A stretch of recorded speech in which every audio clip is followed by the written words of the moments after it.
Welcome to the Eskrima Podcast. My name is Jason Enai, and I am an Enayan Escrimador. I missed yesterday's normal recording. Got super busy. That was Monday. Actually, really only taught one private lesson and the Dumont class. I had actually a pretty good Dumont class, working with a couple of my guys. It's a pretty late class, so usually there's not that many people. And we worked on different kinds of controlling of the head with attacks to the neck and whatnot. And so that was pretty cool. It's interesting because, one form of grappling versus another may or may not allow a particular kind of attack. In this case, neck attacks. Neck cranks and chokes and things like that, and it kind of brings light to the idea that if I have more choices as to where I can attack, how I can attack, I'm going to have greater advantage, right? There is something to be said of being the best in a particular thing, right? Like, no one cannot deny when someone is considered greatest of all time. Especially if it's greatest of all time of kicking, or greatest of all time of punching, or greatest of all time of boxing or kickboxing. But when we start mixing things up, then it comes down to, well, I'm not the greatest at punching or boxing, but I'm pretty good at kicking and I'm pretty good at grappling. And it changes things up. Well, in the same sense, maybe we're both grappling, and one style might be Greco-Roman or folk style or something like that. Another might be catch wrestling. Another might be judo, right? And then another might be Japanese jiu-jitsu. So we're talking standing grappling, right?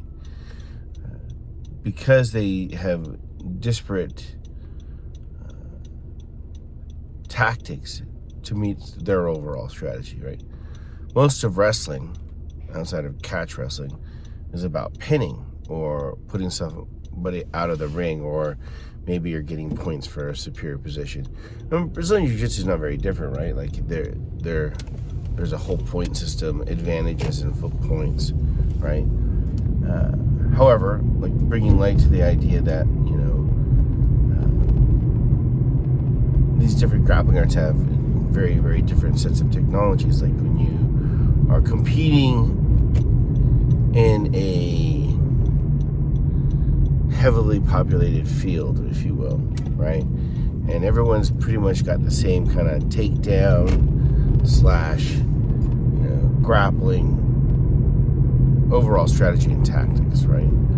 Someone brings in a new tactic that still fits within the allowable strategy. In this case, everybody is doing grappling, but they don't usually do neck cranks. And then we bring in neck cranks. It changes everything, because many of your attacks may be ill-advised at the nicest way to put it, ill-advised for your current endeavor, right? Simply because that guy might grab a hold of your head and try to break your neck. It's different, right? So I don't want to get too much into Dumont, other than it is an expression. Pretty much every martial art is an expression of Eskrima. If Eskrima means to skirmish or to fight, that brings me to this idea. I cover it every once in a while when I'm in seminars or in classes and stuff. And I think I've maybe done one or two articles too over the years about what is Eskrima. The Enayan system of Eskrima is and will always will be exclusively Filipino martial arts, right? And the foundation of which, the basics, fundamental movements, techniques, drills, all that stuff is going to remain very much the way it was when my father was the head of the system. And, he is the founder, but obviously I'm the head now that he's gone.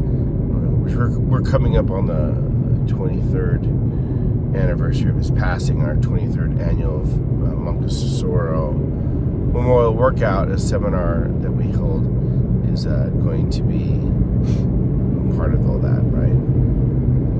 So celebrating his life's work and bringing us together, hopefully. But, what is Eskrima? And that's an interesting question, because for some people, Eskrima is cardio, and for some people, Eskrima is reality-based fighting, and for others, it might be traditional martial arts, right? And there's lots of different ways to render the art so that it meets a cardio fitness need, or that it is more of a exhibition martial art. And of course, there's always this aspect of reality-based fighting. Traditional martial arts meets street fighting, right? So there's always that element. So people's answers are different, and my answer is it's all of those things, right? It depends on how we want to practice it. Ultimately, that's what the difference is. Well, how do you want to practice your Eskrima?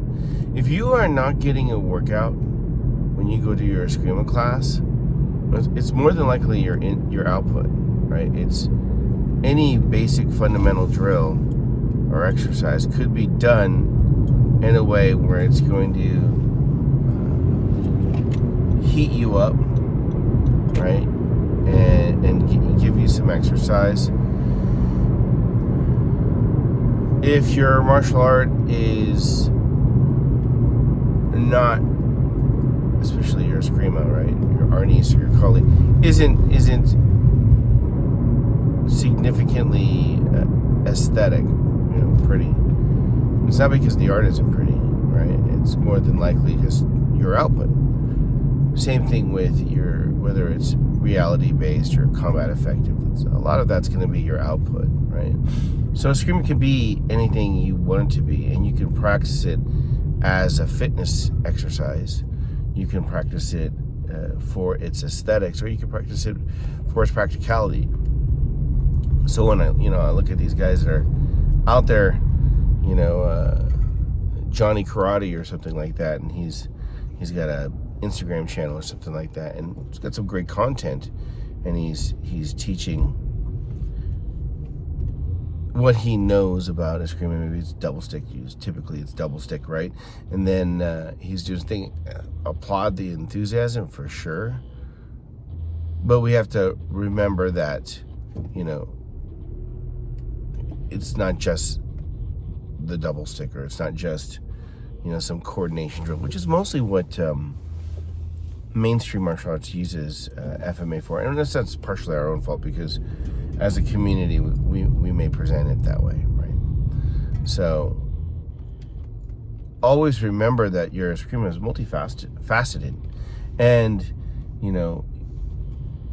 take it from the point of view of like what do I want to get out of it, or what can I give to my students when I'm teaching a class, right? I remember watching these videos of these, I think they were Sayat Kali, or maybe not Dog Brothers, or maybe they were both. And they're fighting. They're using 1 inch to 1 1/4 inch sticks, it appears, and they're basically going bare knuckle, all no holds barred kind of fight. So, like real Hugo Toto.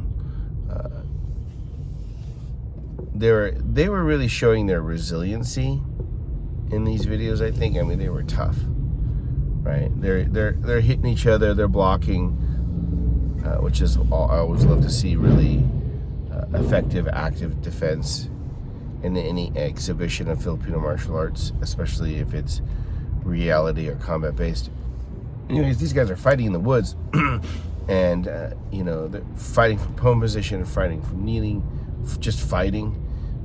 And taking it on the hands and getting hit all over the place, and you could grapple and you could do all these things they're doing. It's an amazing feat of tenacity, resiliency, overall toughness. And I think that's a good part of Eskrima, right? And as I say about a lot of things in FMA where it might be mildly controversial or there will be points of contention in different camps, right? As long as it's part of a continuum, it's great. If it's your only thing, right? Now, the thing I will say is that while there was some aesthetics to the way that they're moving and fighting, that clearly wasn't the focus. And while I applaud the way that they fight, I also think that, you can do that same kind of intensity and still maintain a higher standard to the quality of your movement, right? So I don't think you really need to take a compromise between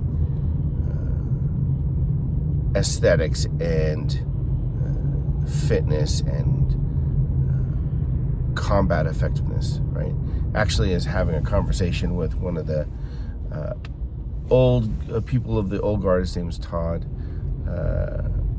He was a student of my uncle Jimmy's for a while, and he had come in and out of my classes over the years, and so he's been pretty consistently training, and it's been awesome having him in class. We started talking about stick fighting, and like, what about a 1-inch stick, and what about 1.5-inch stick, and what about a 1 1/4, and so we talk about stick dimensions, and it's kind of important because if you're using a 3/4 inch stick, really good way to spar. The sting is still in the sparring, but at the same time you reduce the risk of getting something broken. I don't really feel like you need to risk getting your hands or your arms broken all the time in order to prove the efficacy of your own particular art, like your own personal art, I should say. If this is a proving ground, right, and full contact stick sparring is the litmus test, then of course at least a handful of times where you're using 1 to 1 1/4 inch stick, right, with or without hand protection is mostly your choice, and a good part of a well-rounded curricula that travels the full spectrum or continuum of what one does to become as good as possible in your martial art. If it's the only thing you do, you will definitely become effective. We begin to see the erosion of perfectly geometric rendered counters. What I mean by that is that the block is perfect.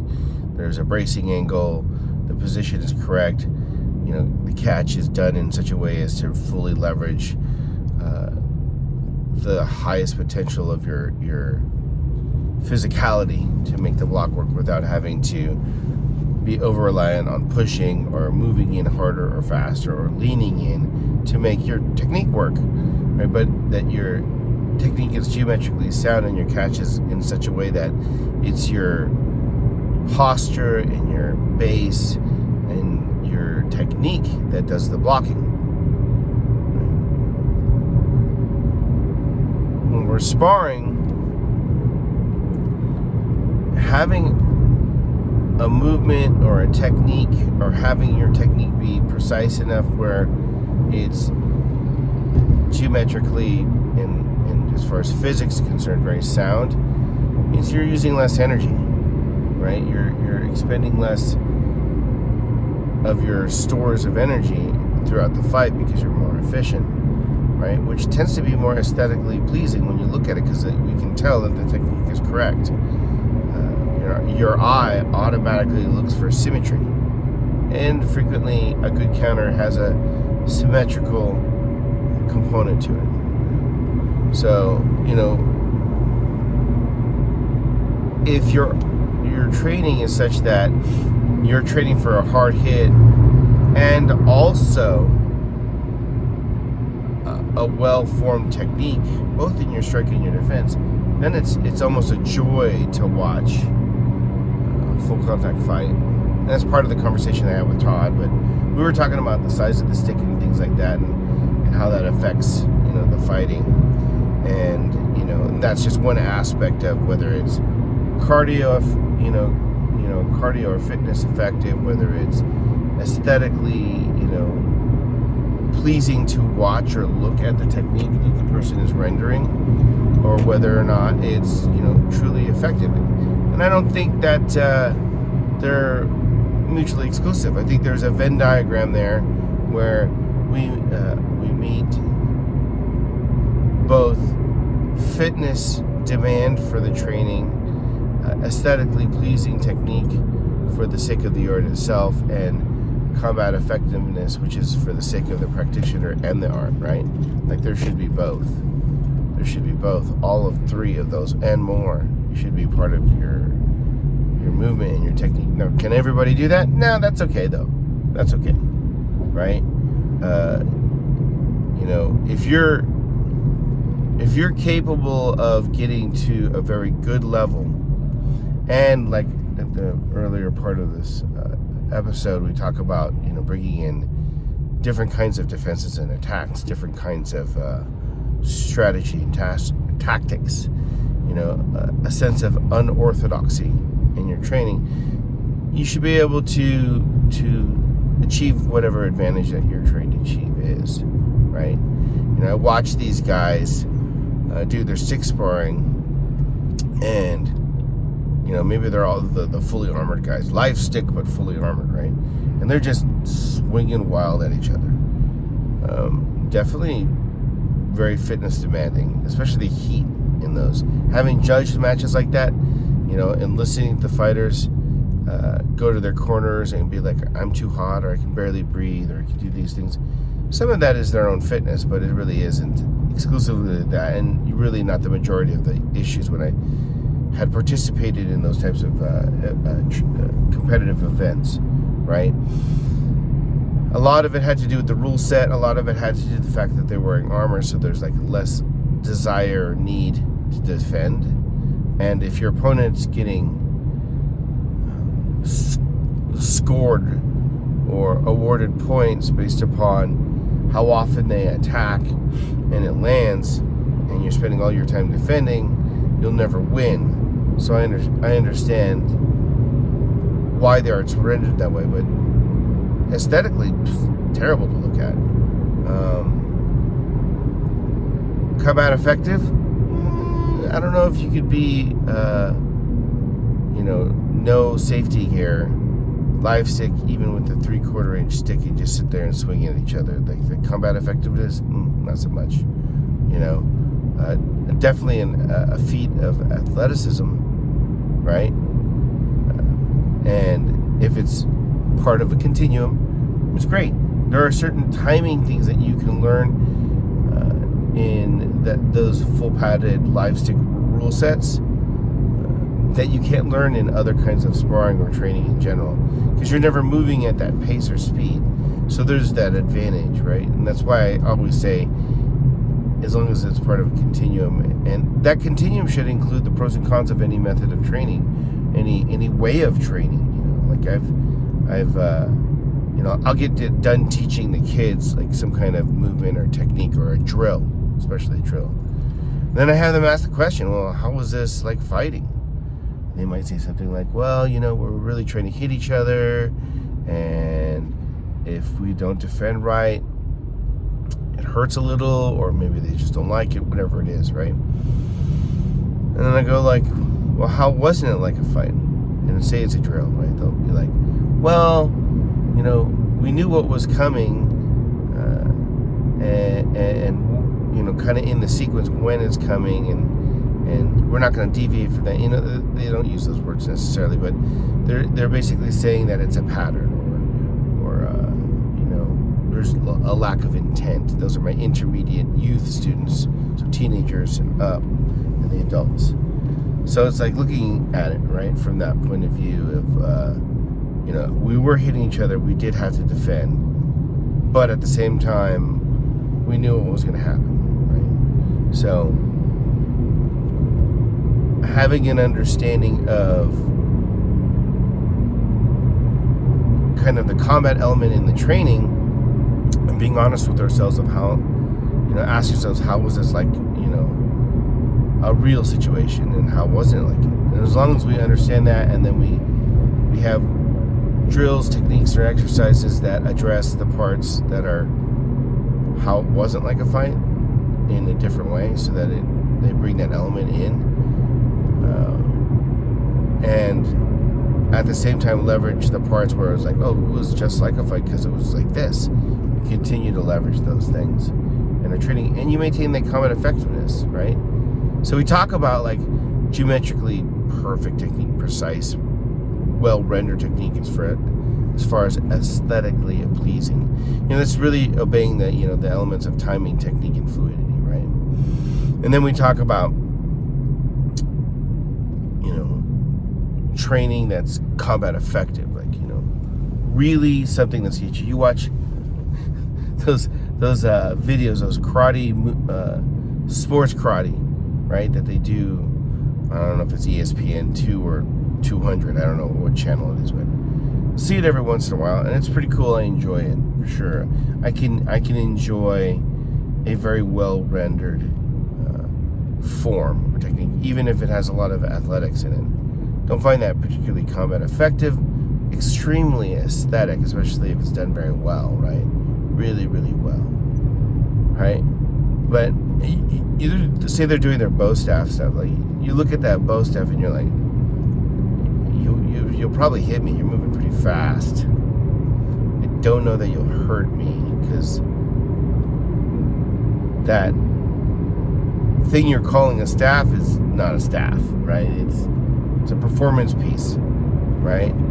It's like I watch them do their these, every once in a while someone come and do like a solo or even like a group choreograph, like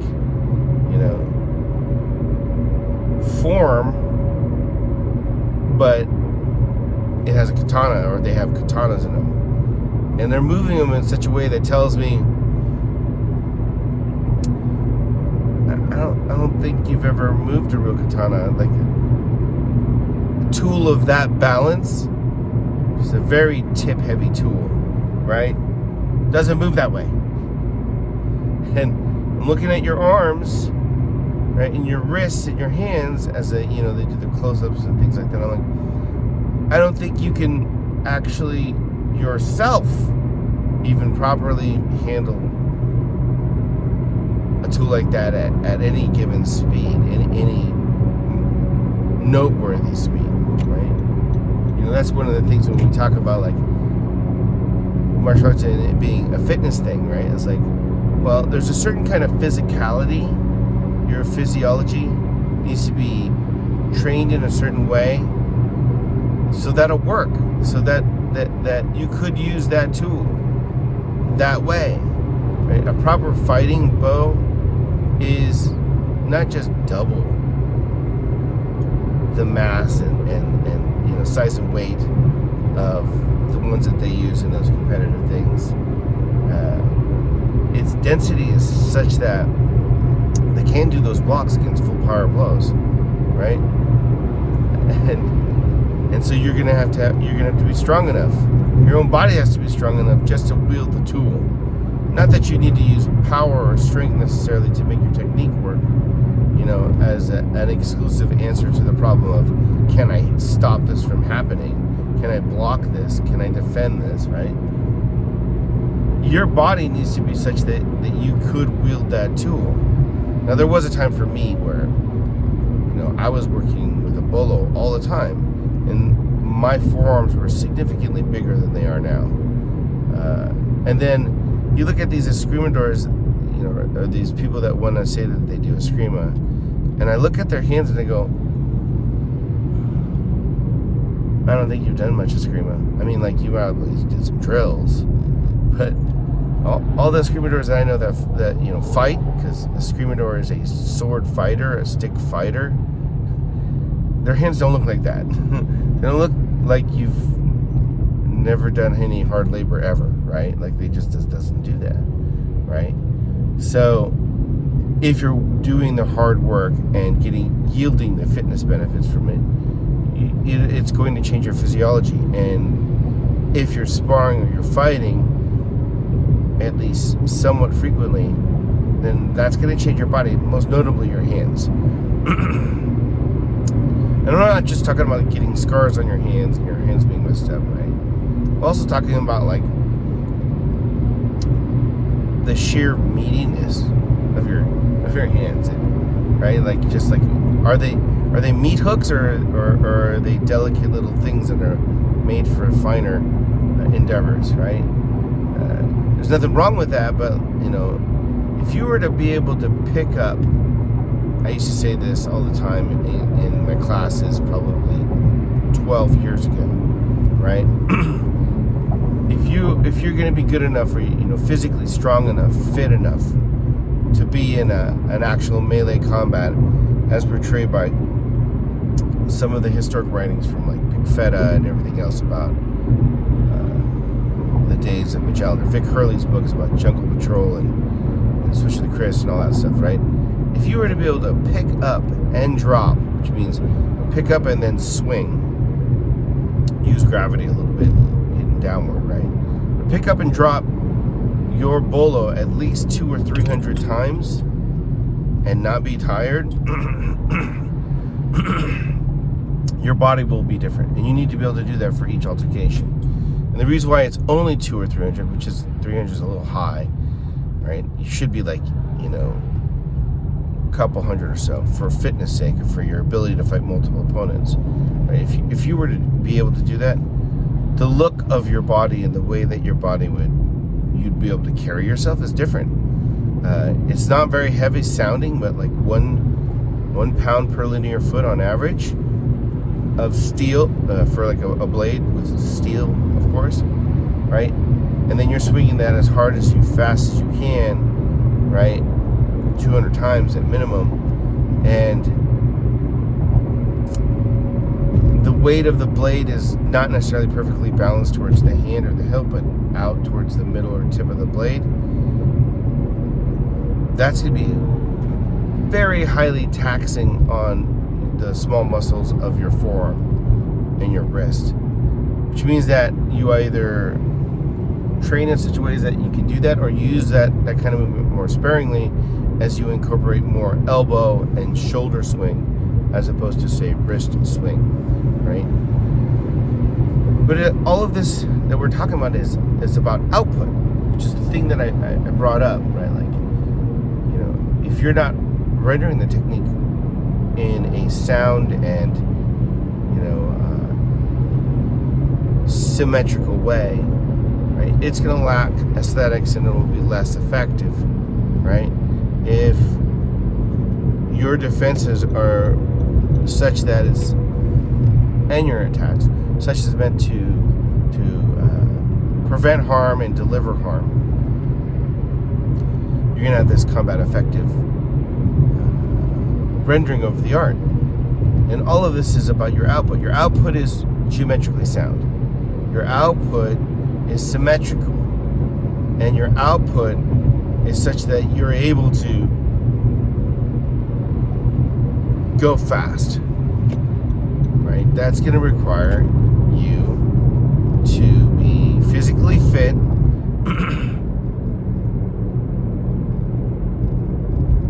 very effective, and precise in your movement, right? That's it. And so for you, Eskrima could be something that you do for fitness.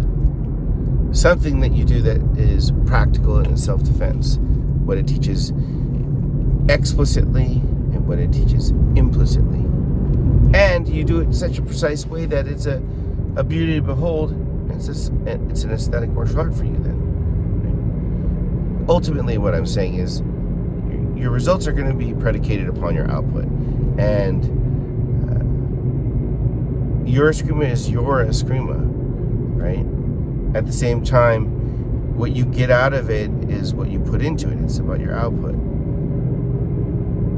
For me, after all of that, I'm always attempting to have the most sound technique possible. I believe that precision is the hallmark of mastery. That's what's going to make my technique useful. And then pressure testing that technique is going to make it effective. And doing those two things together is going to be a combat effective and aesthetically pleasing technique. And I'm going to train it vigorously, which is to say that I'm going to build my fitness from that. That's my Eskrima. I'd be interested to find out what your Eskrima is about. A lot of people, they join Eskrima or they join martial arts in general because, they want to learn self-defense. They want to be able to defend themselves in a fight, be able to fight back sometimes. They'll not necessarily say it, but that could be part of it. That they want to gain some fitness. Although Filipino martial arts isn't really regarded as a fitness martial arts, mostly because people don't practice that way. And it depends on how much time you want to put into the things that are more easily executed under the demand for increased fitness or output. What is your Eskrima, right? Is it for coordination? Is it just another added project or a program to add a handful of years to your curriculum for your black belts? Is it all about being combat effective, right? We don't really have to worry about that being combat effective. After all, the art is one of the few arts that was used by a lot of people in World War II. And the people that were using Filipino martial arts, the Bolo Brigade, the 1st Infantry Division, and the 2nd Infantry Division of the Philippine Army regiments. So these are U.S. military units, right? Grandmaster Emeritus Leo Hirono's a member of, I believe, the Bolo Brigade. And then there's that 3rd Infantry Battalion, right, for the Philippine Infantry Regiment. So, we don't have to worry about combat effectiveness, but maybe your art is especially emphasizing that, right? And or maybe you're doing the latest colleague cardio thing. I at a period of time where I was at not this current location, but one location back, if you will. I was working with this guy named Scott. He was the general manager. We had a falling out, which wasn't great. Paid rent, and then all of a sudden he decided to close the whole thing after taking my money. But we adapted instantaneously, so it's okay. But I was teaching there on Mondays and Wednesday nights. I called the program Kabarwan, Kadaanan, or something like that, which is this old new way of training that was more emphasizing striking, hitting, or rather fighting. A good portion of that was very physically demanding. So while I didn't run a cardio Kali class, the cardio component couldn't be denied. But at the same time, since it was a sparring class, its efficacy of technique was paramount to being able to survive the class, because you're trying to hit each other all the time, right?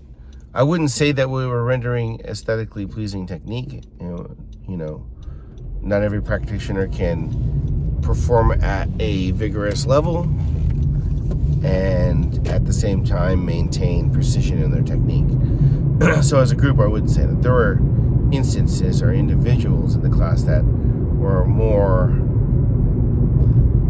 masterful in the rendering of the art, right? So you had that. Anyways, what is your Eskrima? And I'll leave you with one of the old masters' responses to that, right? They're all talking about their style and what it's called, what they do, and stuff like that. And old man, Grandmaster Sam Tendencia, I understand, is the one that says this. He goes, my style is to kill you. I'll see you on the training floor.